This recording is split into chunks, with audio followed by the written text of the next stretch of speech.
ndashaka kurangira umuti.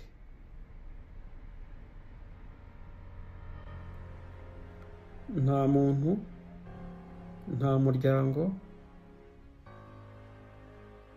muryango mpuzamahanga, nta butunzi, nta ngano y'amafaranga, nta ngano y'ibyo baguha, nta ngano y'amagambo wabwirwa ashobora kukomora ibikomere.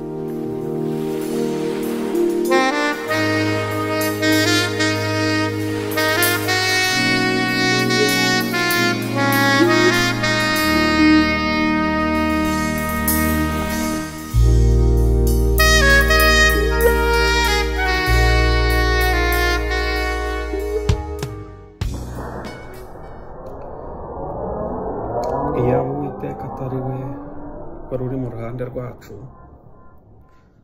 aba ariko Abisiraheli bavuga none. Iyaba Uwiteka atari we wari uri mu ruhande rwacu, ubwo abantu baduhagurukiraga baba baratumize bunguri tukiri bazima.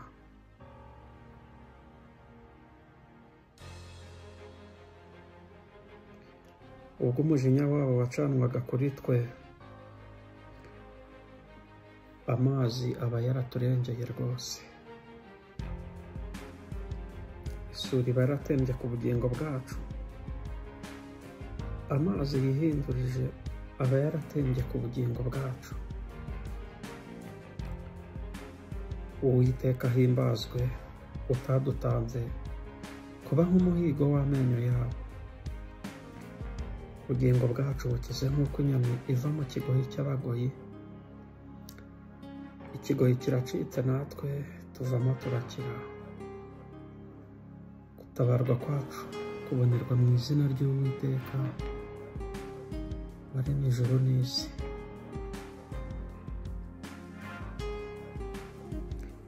Iyaba Uwiteka atari we wari uri mu ruhande rwacu,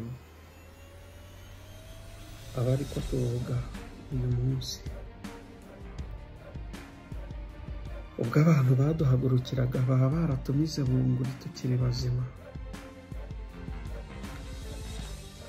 Ubwo umujinya wabo wacanwaga kuri twe, amazi aba yaraturengeye rwose.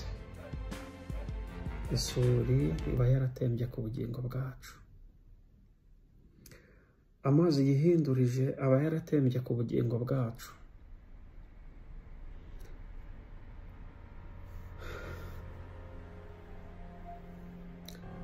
Uwiteka ahimbazwe utadutanze kuba nk'umuhigo w'amenyo yabo. Ubugingo bwacu bukize nk'uko inyoni iva mu kigoyi cy'abagoyi.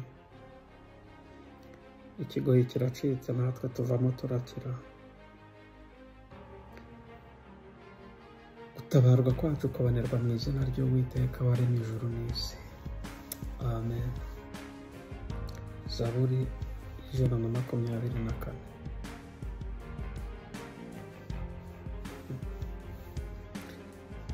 Uzi ko hari igihe umuntu agira ibibazo, umuntu akaba afite ibikomere bitewe n'amateka runaka yanyuzemo. Noneho wamubwira ngo komera cyangwa ngo humura, akakureba akagufata nk'umuntu uri gucurangira abahetsi, bitewe n'uburemere bw'ibikomere yibitsemo mu mutima.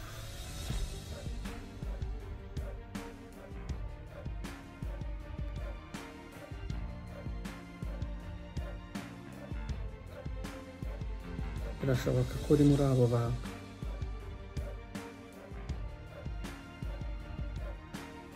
Uri kwibuka ko usigaye uri wenyine. Uri kwibuka ko uri imfubyi. Uri kwibuka ko uri mu ngorane wenda utekereza ko utakagombye kuba urimo.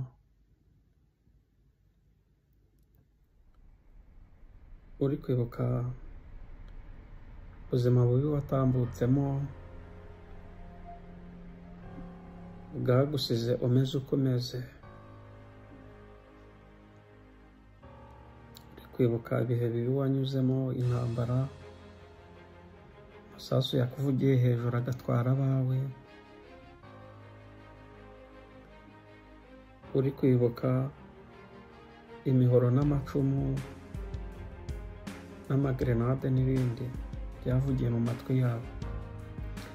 Noneho umuntu yakubwira ngo komera cyangwa humura, ukumva rwose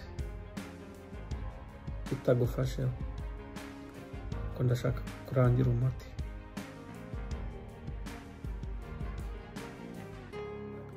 Nta muntu, nta muryango mpuzamahanga, nta butunzi, nta ngano y'amafaranga, nta ngano y'ibyo baguha, nta ngano y'amagambo wabwirwa ashobora kukomora ibikomere. Oya, n'ubundi aho yo wabwiwe wenda si make. Ndashaka kurangira umuti wonyine umwe gusa ahantu ushobora gukura uburuhukiro. Ngiye kurangira umuntu wakuruhura, umuntu ubifite mu bubasha, ubifite mu bushobozi.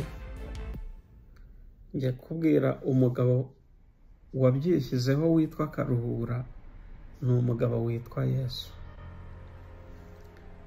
Yaridekaraye muri Matayo ibice 11 guhera ku murongo wa 28. Haravuga ngo mwese abarushya n'abaremerewe nimuze munsange ndabaruhura, mwemere kuba abagaragu banjye, munyigireho kuko ndi umugwaneza kandi noroheje mu mutima, namwe muzabona uburuhukiro mu mitima yanyu, kuko kunkorera bitaruhije n'umutwaro wanjye utaremereye.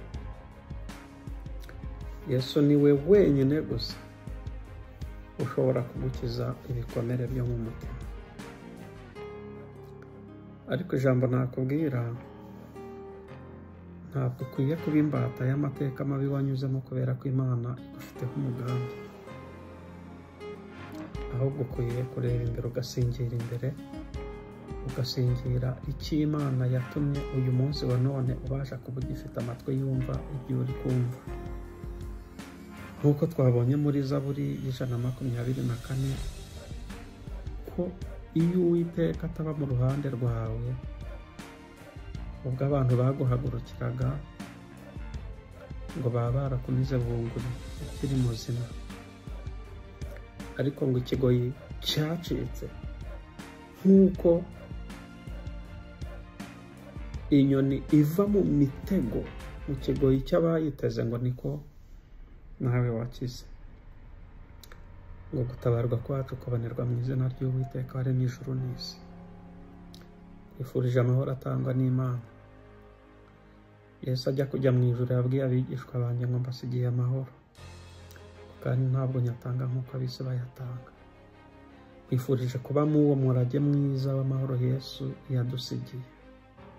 Yesu niwe mwami wenyine gusa w'amahoro, ibindi abandi ntibazakubeshya. Yesu niwe wenyine utanga amahoro. Cyo kuri isi yakubeshya umutekano ariko ntiyaguha amahoro. Yesu niwe wenyine gusa waguha amahoro. Yesu niwe wenyine gusa wakuruhura. Yesu niwe wenyine gusa wagukiza imvune zo mu mutima. Yesu niwe wenyine gusa wakomora ibikomere byose ufite. Humura, Yesu arakuzi. Mwari kumwe na Harerimana Felix, Evangeliser Le Monde TV, ishami ry'Ikinyarwanda. Shalom, shalom.